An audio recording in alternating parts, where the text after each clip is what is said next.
Shalom keluarga besar GBMCC, kita jumpa lagi pada ibadah online hari ini. Sebelum masuk dalam pujian penyembahan dan sharing firman Tuhan, saya akan sampaikan pengumuman untuk minggu ini. Pelaksanaan Cool Pray and Worship diadakan setiap hari Kamis pukul 19.30 malam melalui aplikasi Zoom.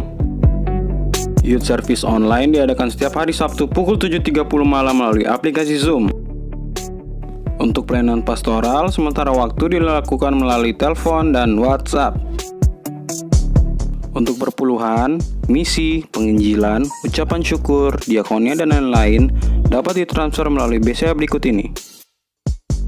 Ibadah online minggu ini akan dilayani oleh Pendeta Sabto Gembala GBI Pejaten Village. Gembala dan seluruh jemaat GBMCC mengucapkan terima kasih atas pelayanannya. Mari kita dengarkan pesan firman Tuhan yang luar biasa. Shalom saudara, pernahkah kita berpikir bagaimana banyak hamba-hamba Tuhan atau orang-orang percaya dipakai dengan karunia kesembuhan ilahi, mengusir setan, membangkitkan orang mati, bahkan melakukan hal-hal yang luar biasa? Misalnya di dalam Alkitab, Musa, Paulus, Petrus, dan banyak tokoh iman lainnya melakukan hal-hal yang luar biasa. Ada satu kesamaan dari semua tokoh-tokoh tersebut, yaitu pengurapan Tuhan yang luar biasa ada pada mereka. Sesungguhnya pengurapan dari Tuhan adalah penting bagi orang percaya. Dalam edisi Voice of Pentecost kali ini, kita akan membahas mengenai pengurapan dalam pelayanan dan kehidupan orang percaya. Di dalam Perjanjian Lama, tindakan pengurapan dilaksanakan pada acara ritual keagamaan, seperti penabisan imam besar, penabisan imam yang melayani, pengangkatan seorang raja, serta pengangkatan seorang nabi. Di dalam Perjanjian Lama, memang hanya orang-orang yang khususlah yang dapat menerima pengurapan. Sedangkan dalam Perjanjian Baru, pengurapan diberikan kepada orang-orang yang percaya kepada Yesus Kristus. Dalam Perjanjian Lama, instrumen yang sering kali dipakai dalam pengurapan adalah minyak. Minyak adalah lambang persetujuan dengan Allah, kehadiran Allah, berkat, kuasa, penghiburan, kesembuhan, sukacita, perkenanan, dan kesejahteraan. Akan tetapi, dalam Perjanjian Baru tidak terlalu ditekankan tentang minyak, tetapi Roh Kudus menjadi instrumen pengurapan itu sendiri. Prinsip yang mendasari pengurapan minyak adalah prinsip konsekrasi, yaitu memisahkan atau mengkhususkan sesuatu atau seseorang kepada Tuhan. Prinsip konsekrasi dengan pengolesan minyak tetap berlaku pada era Perjanjian Baru. Lalu, apa contoh peristiwa pengurapan dalam Alkitab? Salah satunya adalah pengurapan double portion. Pengurapan 2 kali ganda sangat dikenal dalam gereja aliran Pentakosta dan karismatik. Istilah ini mengacu kepada peristiwa Elia dan Elisa yang dicatat dalam 2 Raja-Raja 2 ayat 1-14, di mana Elisa meminta 2 bagian dari roh Elia. Salah satu dampak dari pengurapan double portion yang diterima Elisa adalah mujizat-mujizat yang Tuhan kerjakan melalui pelayanan Elisa 2 kali lipat lebih banyak dari Elia. Hal ini tidak membuktikan bahwa Elisa lebih hebat dari Elia, justru lebih membuktikan bagaimana mentoring yang dilakukan Elia kepada Elisa berhasil. Peristiwa yang senada juga terjadi pada zaman Perjanjian Baru, di mana Tuhan Yesus menyampaikan kepada murid-muridnya dalam Yohanes 14 ayat 12, "Sesungguhnya barang siapa percaya kepadaku, ia akan melakukan juga pekerjaan-pekerjaan yang aku lakukan, bahkan pekerjaan-pekerjaan yang lebih besar daripada itu."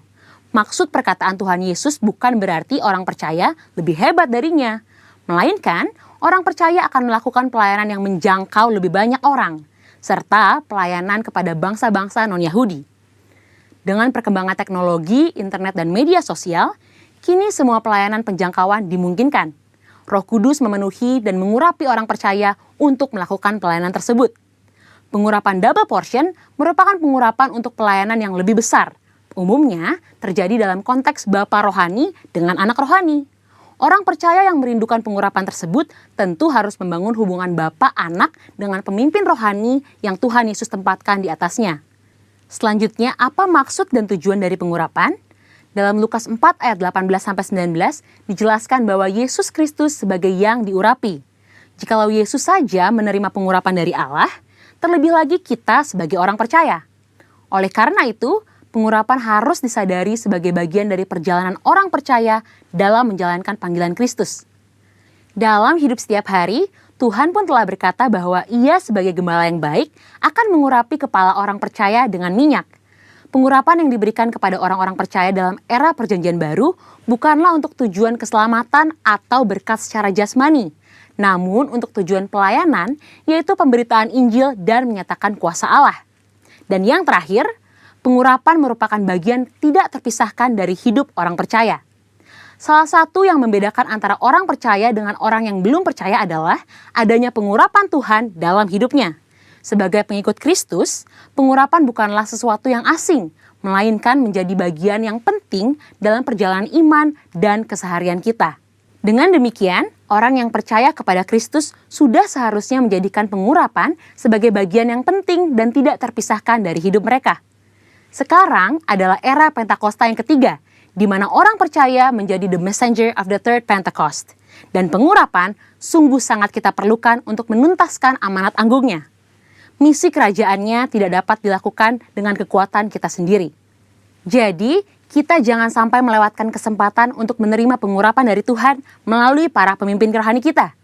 Mari terima pengurapan Tuhan dengan iman dan mulai melangkah untuk mengerjakan apa yang Roh Kudus perintahkan di dalam hidup kita. Tuhan Yesus memberkati.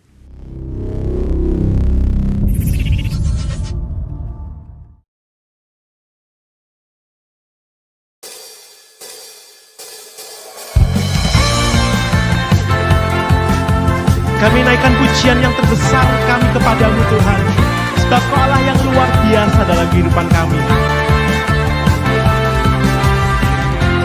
Yesus, Kau kekuatan di hidupku, takkan gentar langkahku.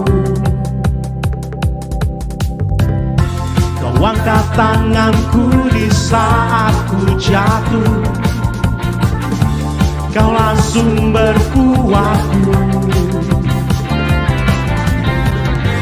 Lembah yang kelam kan ku lewati, sebab Engkau sertaku. Dengan imanku ku diselamatkan oleh kuasa Yesusku. Angkat tanganku, ku sorakan haleluya.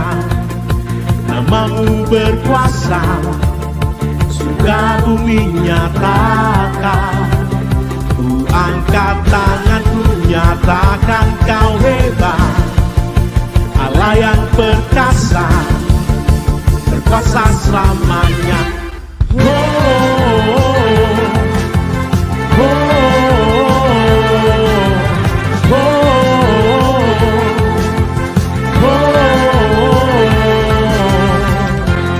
Yesus, Kau kekuatan di hidupku, takkan gentar langkahku. Kau angkat tanganku di saat ku jatuh, Kaulah sumber kuatku. Lembah yang kelam kan ku lewati, sebab Engkau sertaku.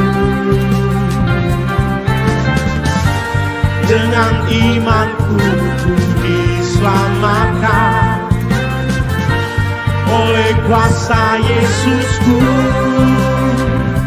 Angkat tanganku, ku sorakan haleluya. Namamu berkuasa, surga bumi nyatakan. Angkat tanganku, nyatakan Kau hebat, Allah yang perkasa, berkuasa selamanya.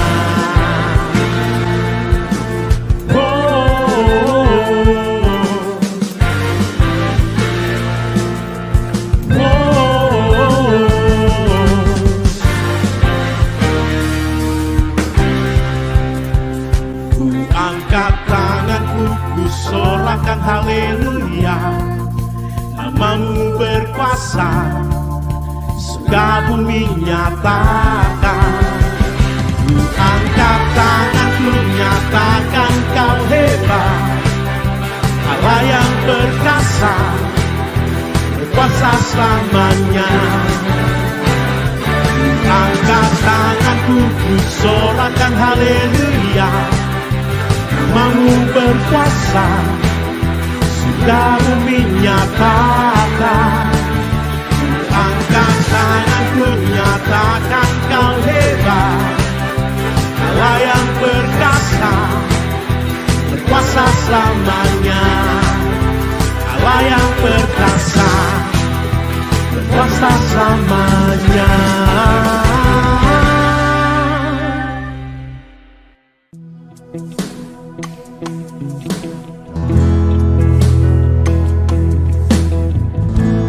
Bahwa hidup kami semakin mendekat dalam hadirat, biar kami menyenangkan Tuhan lewat hidup kami, lewat pujian penyembahan kami.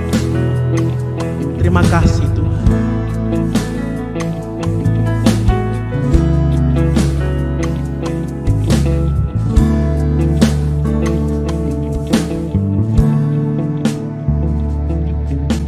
Dengan segenap hati dan jiwaku,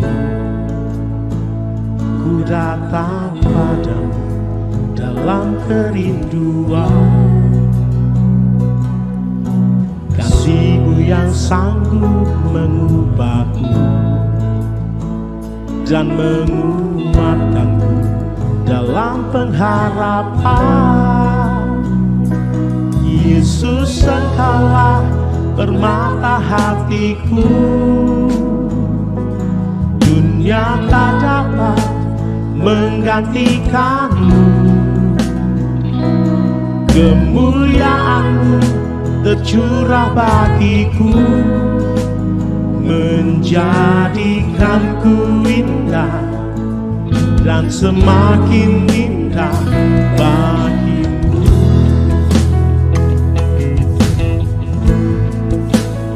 Terima kasih bahwa kami indah di hadapan-Mu.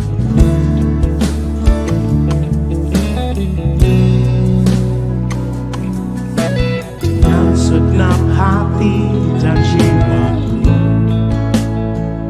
ku datang padamu dalam kerinduan. Kasih-Mu yang sanggup mengubahku dan menguatkanku dalam pengharapan. Yesus, Engkaulah permata hatiku. Dunia tak dapat menggantikanmu. Kemuliaan-Mu tercurah bagiku, menjadikanku indah dan semakin indah bagimu. Yesus, Engkaulah permata hatiku. Dunia tak dapat menggantikanmu. Kemuliaan-Mu tercurah bagiku, menjadikanku indah dan semakin indah bagimu.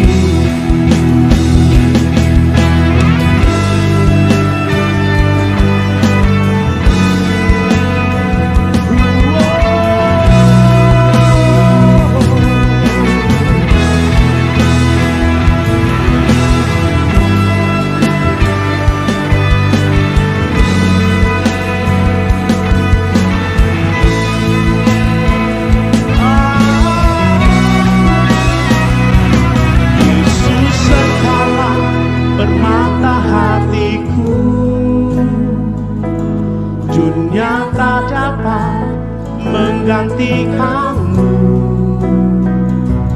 Kemuliaan-Mu tercurah bagiku, menjadikanku indah dan semakin indah bagiku. Yesus, Engkaulah permata hatiku. Dunia tak dapat menggantikanmu. Kemuliaan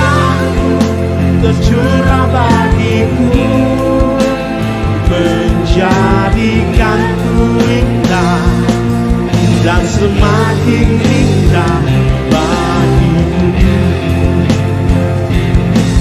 Jadikan ku indah dan semakin indah. Jadikan ku indah dan semakin indah bagimu.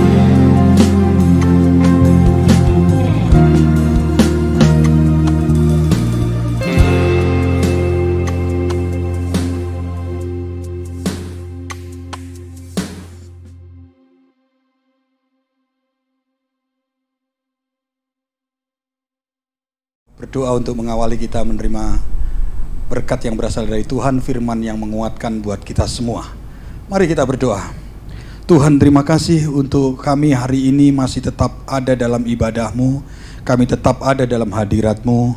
Kami masih boleh memuji dan menyembah kepadamu Tuhan.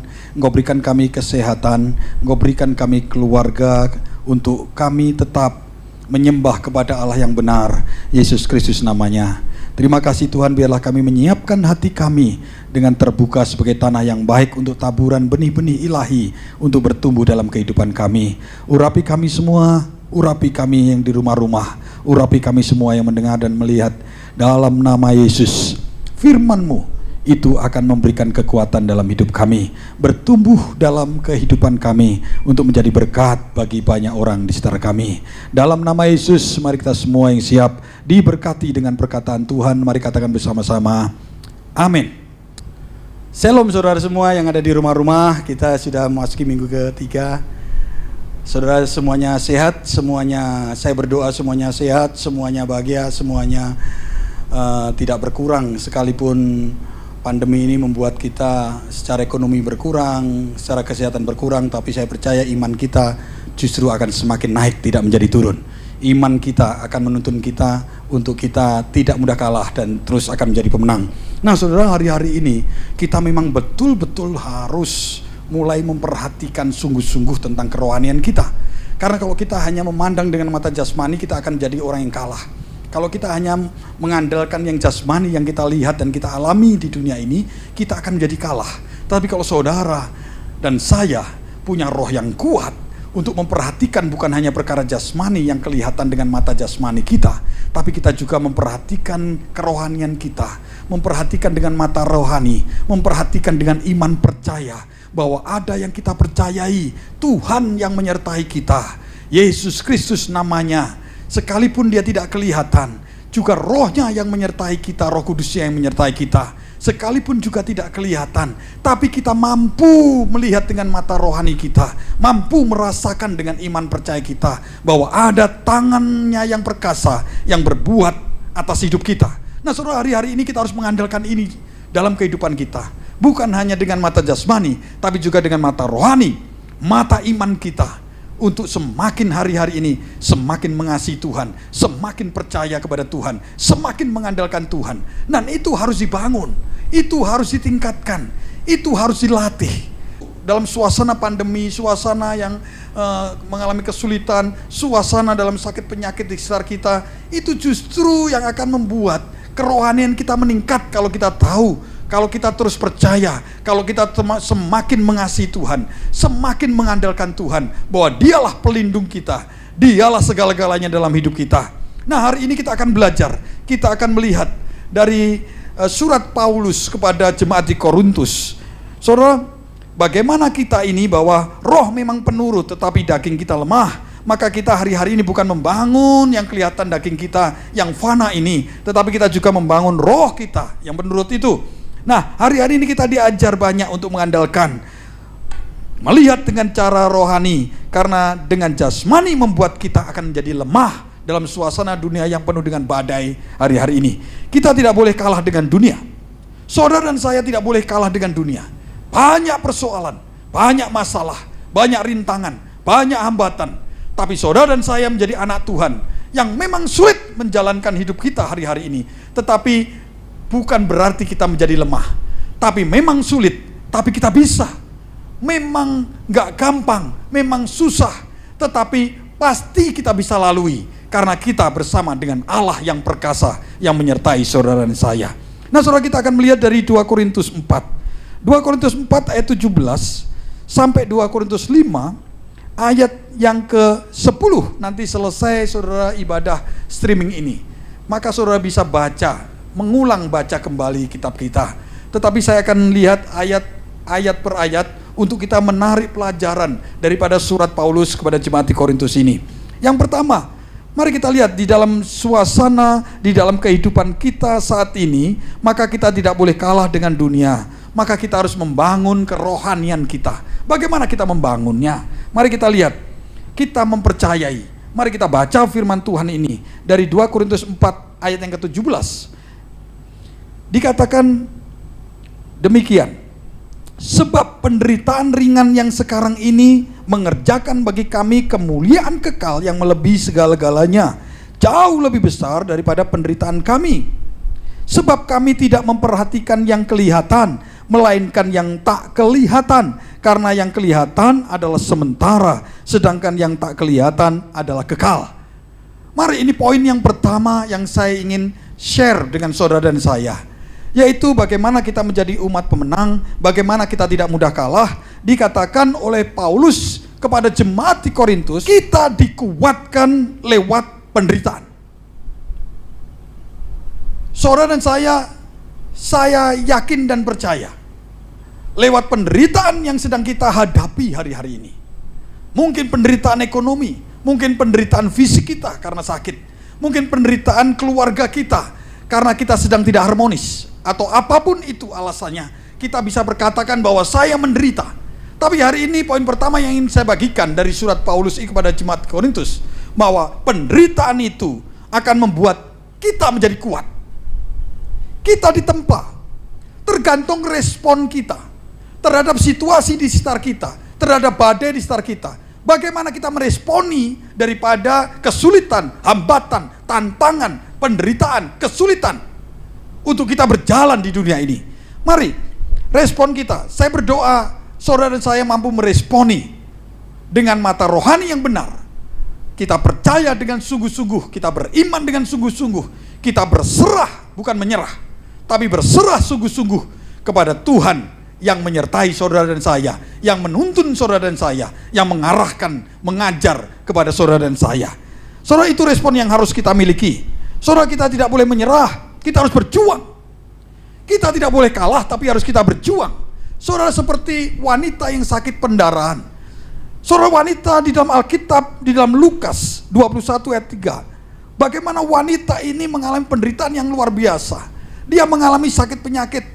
Dia mengalami 12 tahun sakit pendarahan, sakit yang menajiskan seluruh kehidupannya pada masa itu. Karena darah itu tidak pernah berhenti dari tubuhnya keluar. Saudara, itu pada zaman itu hukumnya adalah seorang wanita yang perdarahan itu adalah najis, tidak layak. Saudara, wanita ini sakit bukan 1 bulan, 2 bulan, tapi 12 tahun.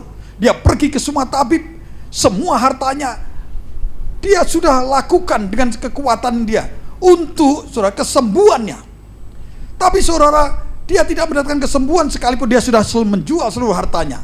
Jadi dia bukan hanya menderita sakit penyakit, tapi juga dia mengalami dampak secara ekonomi karena dia menjadi miskin karena sakit penyakitnya. Saudara, tapi kita harus belajar dari wanita yang berdarahan 12 tahun ini. Saudara, dia tidak menyerah. Ketika dia mendengar Yesus akan lewat di kampungnya, dia sungguh-sungguh percaya ada kesembuhan di hadapannya. Karena dia mendengar Yesus sanggup menyembuhkan orang sakit. Saudara, maka ketika Yesus akan datang ke kampungnya, dia segera menghampiri, dia segera lari sekalipun banyak kerumunan yang menghakimi, yang menyatakan dia najis dan tidak boleh berkumpul bersama mereka. Tapi dia berusaha sungguh-sungguh, dia berjuang sungguh-sungguh semampunya, karena dia yakin dan percaya, asalku jamah saja jubahnya, maka saya pasti disembuhkan. Saudara, iman ini harus kita miliki. Iman untuk menjamah Tuhan kita, iman untuk berdoa supaya doa kita yakin sampai ke surga, menjamah hati Tuhan. Saudara, iman yang berjuang seperti ini yang harus dimiliki anak Tuhan hari-hari ini. Ini mata rohani yang dibangun, ini mata rohani yang dikobarkan, Ini mata rohani yang dibangkitkan. Wanita berdarah ini lewat telinganya yang mendengar, maka imannya dibangkitkan. Maka dia berusaha berjuang sungguh-sungguh dengan halangan-halangan yang luar biasa. Dia berusaha menjamah, dan ketika dia jamah, jawaban Tuhan itu terjadi. Karena ada kuasa yang keluar dalam kehidupan Tuhan Yesus, menyembuhkan wanita yang berdarah ini. Saudara, hari ini yang harus kita miliki. Sebagai anak Tuhan, kita tidak mudah kalah dengan penderitaan kita. Tuhan pasti buka jalan. Kita tidak mudah kalah dengan masalah ekonomi kita. Tuhan pasti buka pintu berkat bagi saudara dan saya. Saudara dan saya tidak mudah kalah dengan sakit penyakit, bahkan kesedihan ditinggal orang-orang yang kita sayangi. Maka Tuhan pasti akan buka jalan. Tuhan pasti buka jalan dalam hidup saudara dan saya. Saudara, yang kedua, maka kita akan belajar 2 Korintus 5. Ayat yang pertama dikatakan demikian. Karena kami tahu bahwa jika kemah tempat kediaman kita di bumi ini dibongkar, Allah telah menyediakan suatu tempat kediaman di surga bagi kita, suatu tempat kediaman yang kekal yang tidak dibuat oleh tangan manusia. Saudara, poin yang kedua ini adalah tentang bahwa kita diingatkan tentang bahwa dunia dan juga hidup saudara dan saya itu terbatas. Poin pertama, kita dikuatkan bahwa kita akan dikuatkan bahwa dengan penderitaan ini kita tidak akan lemah. Justru itu akan membangun iman kita kalau kita meresponi dengan benar. Poin yang kedua ini kita akan belajar bahwa kita diingatkan bahwa dunia ini sementara, tubuh kita ini sementara. Maka kita mau tidak mau harus membangun yang kekal, yaitu kerohanian saudara dan saya. Latihan badani itu terbatas, bukan berarti kita menyerah lalu kita tidak membangun apa-apa terhadap jasmani kita. Tetapi kita diingatkan bahwa itu semua adalah terbatas. Penderitaan kita dunia ini juga terbatas, tidak selama-lamanya. Kesulitan kita ini tidak selama-lamanya. Pandemi ini tidak selama-lamanya. Saudara, kita harus punya iman ini. Kita diingatkan bahwa di dunia ini tidak selama-lamanya, karena dunia ini fana.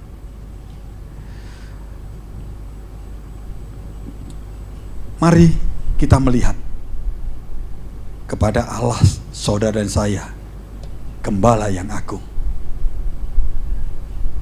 yang dengan tongkat dan gadanya menuntun langkah-langkah kita, bukan untuk membinasakan, tapi Alkitab yang baru kita baca untuk sampai kepada apa yang sudah disediakan, yang manusia tidak bisa sediakan, kekekalan, yaitu surga bagi saudara dan saya. Itu yang harus kita terus pelihara. Hanya lewat Tuhan Yesus Kristus yang berkata, akulah jalan, kebenaran, dan hidup. Tidak ada 1000 jalan ke Roma. Untuk sampai ke surga hanya ada satu jalan. Kalau kita percaya Yesus adalah Tuhan. Mari itu terus kita bangun. Jangan dilemahkan oleh karena penderitaan. Jangan dilemahkan oleh karena hidup kita sulit. Tapi kita terus berharap bahwa Tuhan mengatakan lewat Paulus kepada jemaat di Korintus bahwa dunia ini sementara. Tubuh saudara dan saya tidak kekal. Maka mari kita mulai bangun kerohanian kita untuk tetap percaya kepada Tuhan Yesus Kristus. Yang ketiga, bahwa janji Tuhan ada masa depan. Yang ketiga, janji Tuhan tidak pernah tidak digenapi. Tuhan bukan Tuhan yang ingkar, tapi Tuhan yang menggenapi janjinya. Maka yang poin yang ketiga ini, 2 Korintus 5 ayat yang kelima dikatakan demikian. Tetapi Allah lah yang justru mempersiapkan kita untuk hal itu, dan yang mengaruniakan roh kepada kita sebagai jaminan segala sesuatu yang telah disediakan bagi kita. Artinya Tuhan akan membangun terus kerohanian kita. Keadaan apapun, keadaan sulit maupun mudah, keadaan sehat maupun sakit, keadaan kaya atau miskin, Tuhan akan membangun kerohanian saudara dan saya, setiap orang yang percaya bahwa Yesus adalah Tuhan, untuk sampai kepada surga dalam kekekalan. Dan janji Tuhan itu pasti digenapi. Nah saudara, janji masa depan. Gereja kita adalah gereja yang dituntun dengan visi dari Tuhan. Maka dikatakan, kita memasuki tahun yang baru, tahun 2020. Tuhan berbicara lewat gembala sidang kita, Pendeta Dr. Insinyur Niko Nyotoro Harjo, bahwa tahun 2020 adalah tahun dimensi yang baru, new dimension. Kita belum kenal dengan namanya new normal, tapi saudara dan saya sudah tahu bahwa 2020 akan ada dimensi yang baru, yang kita akan lihat lebih dalam lagi, lebih mengerti lagi, lebih paham lagi tentang apa yang akan kita hadapi.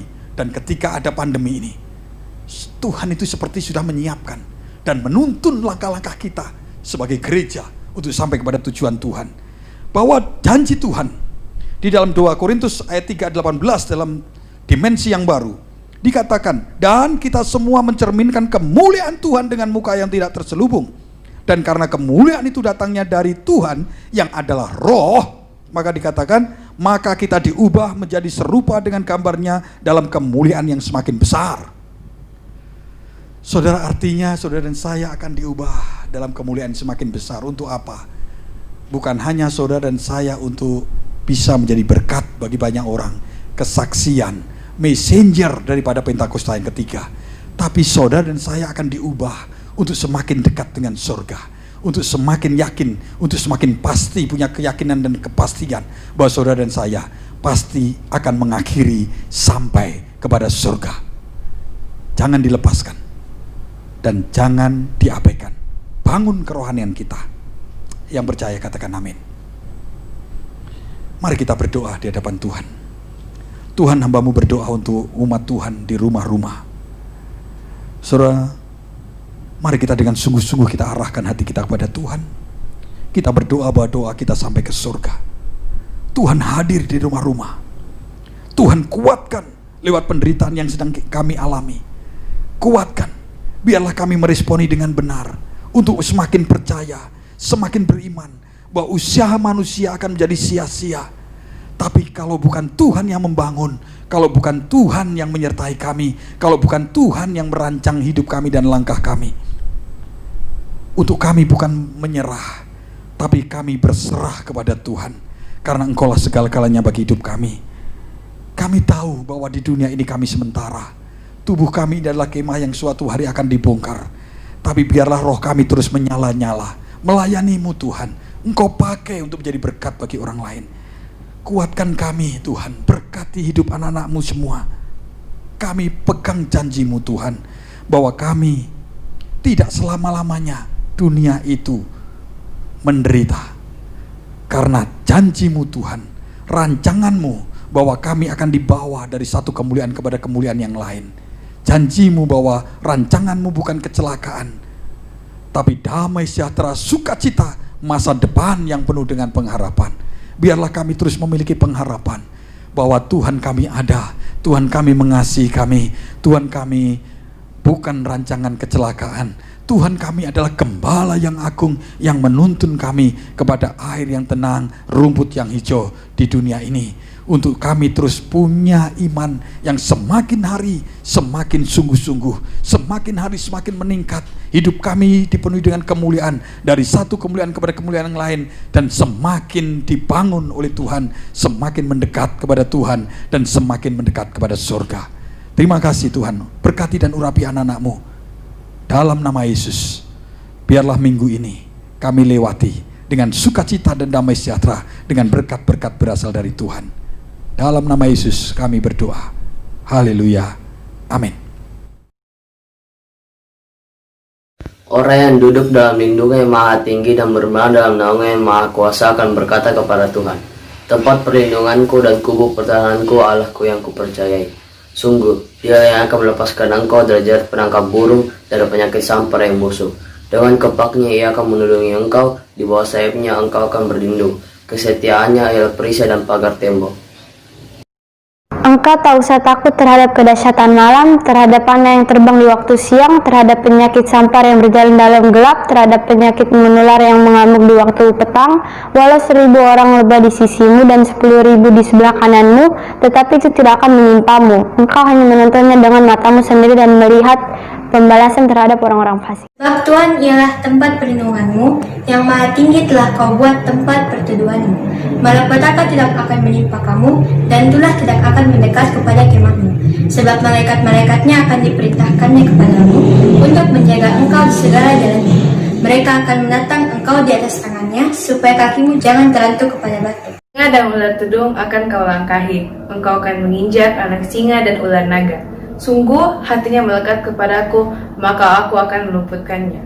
Aku akan membentenginya, sebab ia mengenal namaku. Bila ia berseru kepadaku, aku akan menjawab. Aku akan menyertai dia dalam kesesakan, aku akan meluputkannya dan memuliakannya. Dengan panjang umur akan kukenyangkan dia, dan akan kuperlihatkan kepadanya keselamatan daripadaku. Mari kita deklarasikan Pentakosta ketiga. 1. Pentakosta ketiga adalah pencurahan Roh Kudus yang dahsyat di zaman now, melebihi yang terjadi di Azusa Street. 2. Pentakosta ketiga akan mengakibatkan penuaian jiwa yang terbesar dan yang terakhir sebelum Tuhan Yesus datang kembali. 3. Pentakosta ketiga akan membangkitkan generasi Yeremia, yaitu anak-anak muda yang dipenuhi Roh Kudus, cinta mati-matian kepada Tuhan Yesus, tidak kompromi terhadap dosa, dan akan bergerak untuk memenangkan jiwa. 4. Pentakosta ketiga lahir di Indonesia yang bergerak ke bangsa-bangsa. Gerakan ini dari timur ke barat dan akan kembali ke Yerusalem. 5. Pentakosta ketiga akan memberikan kuasa untuk menyelesaikan amanat agung, dan setelah itu Tuhan Yesus datang kembali. Bapak Ibu Saudara, mari bangkit berdiri. Kita akan arahkan hati buat Tuhan. Angkat tangan kita sebagai tanda kita berserah dan mohon berkat Tuhan. Tuhan menyertai engkau dan melindungi engkau. Tuhan menyinari wajahnya dan beri engkau kasih karunia. Tuhan mengadahkan wajahnya kepadamu dan memberi engkau damai sejahtera. Kiranya berkat yang berlimpah dari Allah Bapa, kasih yang sempurna dari Tuhan Yesus Kristus, kuasa Roh Kudus menyertai kita saat ini lagi sampai Maranatha, Yesus datang menjemput semua orang percaya, bahkan kekal selama-lamanya. Dalam nama Tuhan Yesus Kristus, sama-sama yang terima berkat Tuhan ini katakan amin. Salam miracle buat Bapak Ibu Saudara. Sampai jumpa dalam ibadah berikutnya. Tuhan Yesus memberkati.